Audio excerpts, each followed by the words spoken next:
PMO అధికారులు సిబ్బందితో Modi interact అయ్యారు. అభివృద్ధికి పీఎంఓ సిబ్బందే వారధి అని చెప్పారు. తాను అధికారం కోసమో పదవి కోసమో రాలేదని అన్నారు మోదీ.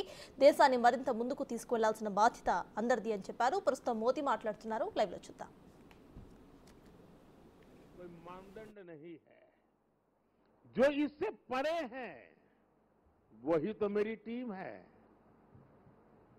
और वही टीम पर देश को भरोसा है। साथियों, 10 साल में बहुत सारे लोग आप में से होंगे जो 10 साल से मुझे जेल रहे हैं। कुछ लोग हैं जो शायद अब जेलना शुरू करेंगे। कुछ लोग होंगे साहब बहुत हो गए, अब कहीं और जाए तो अच्छा होगा।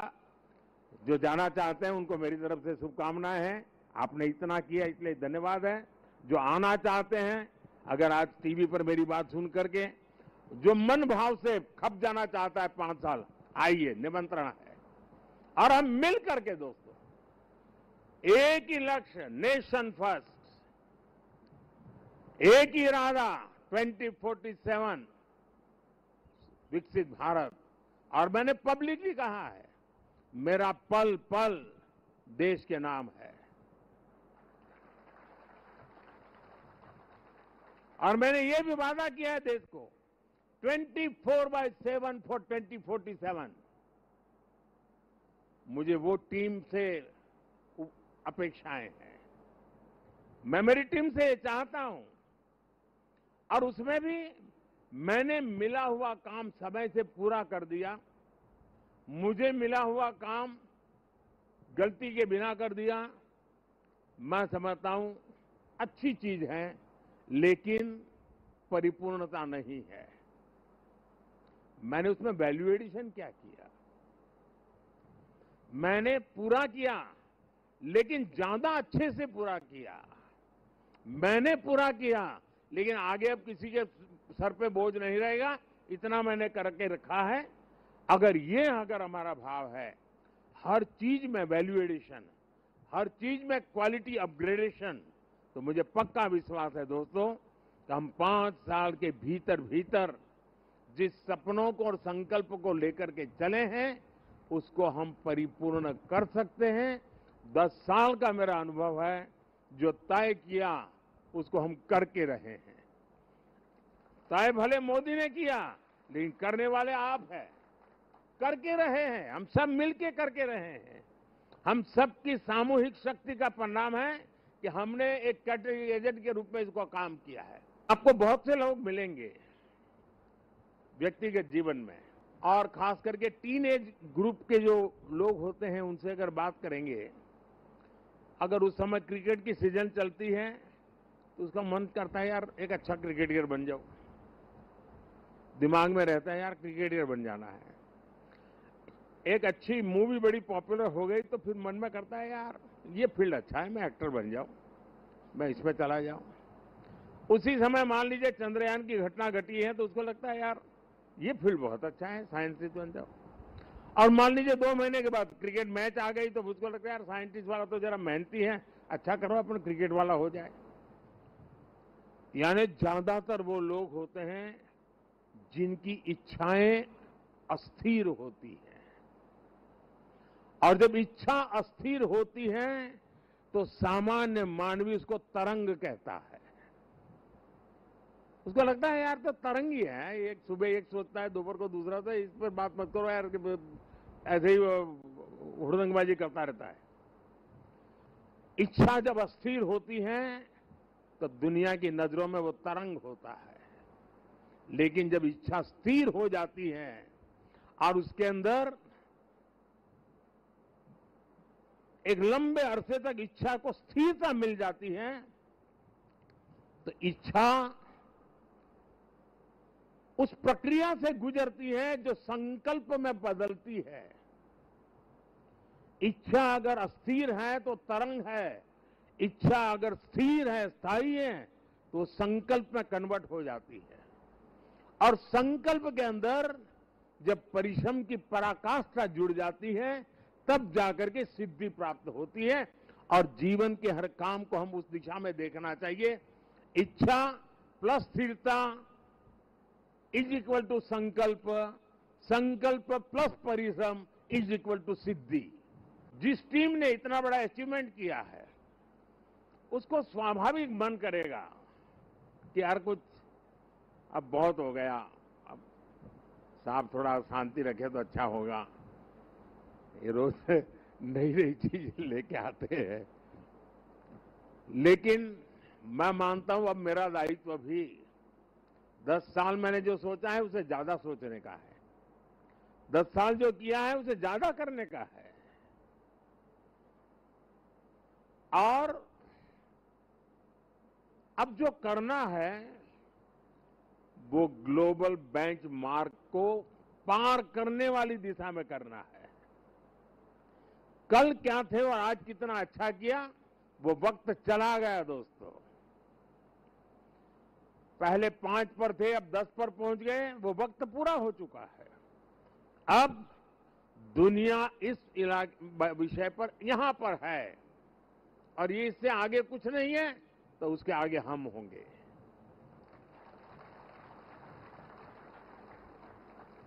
जहां कोई नहीं पहुंचा वहां हमारे देश को हमें पहुंचाना है।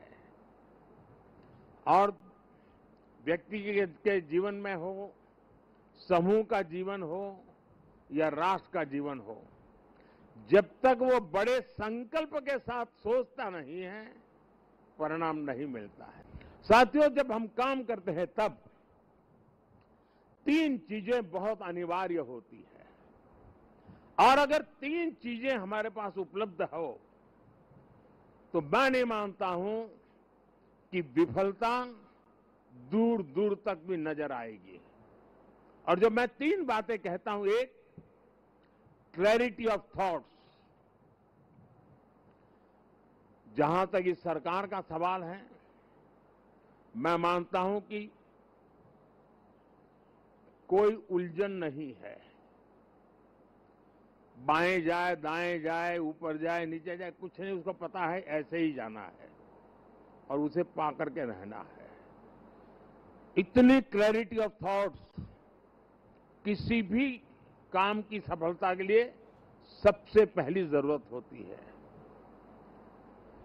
फेथ इन कन्विक्शन दूसरा पार्ट है कि जो मैं सुन रहा हूं, जो मुझे बताया जा रहा है, उसके प्रति मेरे मन में अश्रद्धा नहीं होनी चाहिए, मेरे मन में इफ्स एंड बट्स नहीं होनी चाहिए। फेथ इन कन्विक्शन,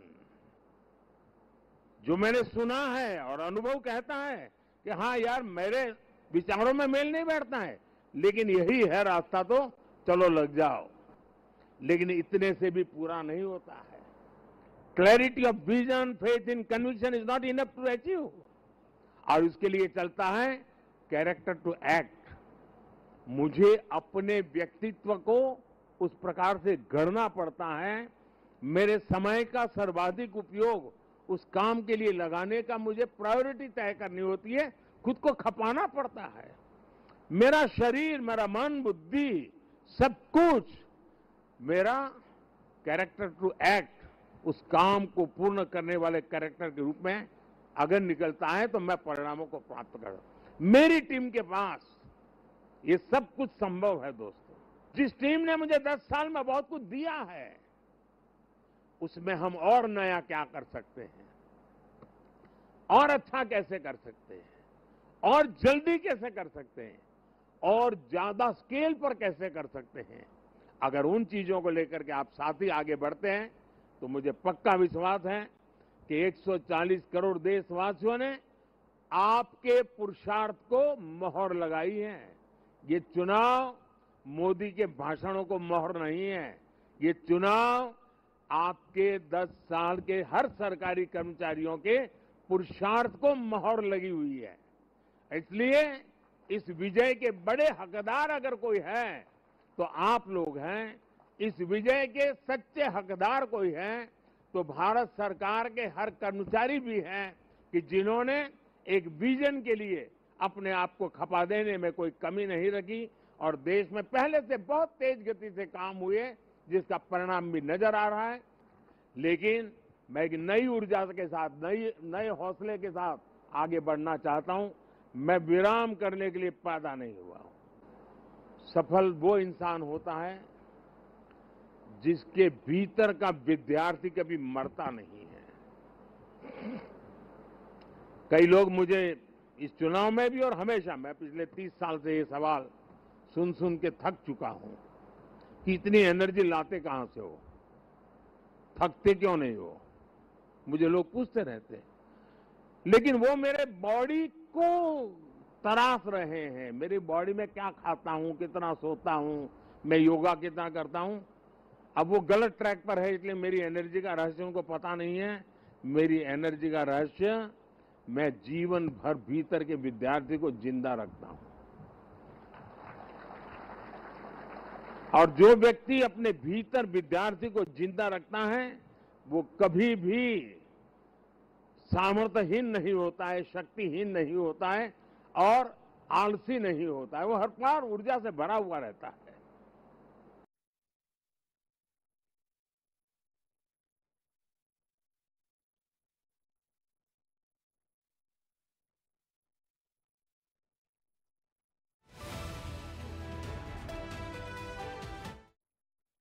पहले हमारे देश में एक छवि बनी हुई थी कि पीएमओ एक शक्ति का केंद्र है, एक बहुत बड़ा पावर सेंटर है। और मैं न सत्ता के लिए पैदा हुआ हूं, न मैं शक्ति अर्जित करने के लिए सोचता हूं। मेरे लिए पीएमओ सत्ता केंद्र बने, पीएमओ शक्ति केंद्र बने, ये न मेरी इच्छा है न मेरा वो रास्ता है। और इसलिए 2014 से हमने जो कदम उठाए, आपने मार्क किया होगा, और पहले जो पीएमओ में रहे होंगे उनसे पूछ लेना, हमने इसको एक कैटलिक एजेंट के रूप में ही डेवलप करने की कोशिश की है। वो कैटलिक एजेंट के यहां से ऊर्जा प्रसारित होती रहे, यहां से नई नई चेतना प्रसारित होती रहे, जो पूरे तंत्र के अंदर एक प्रकार से विद्युत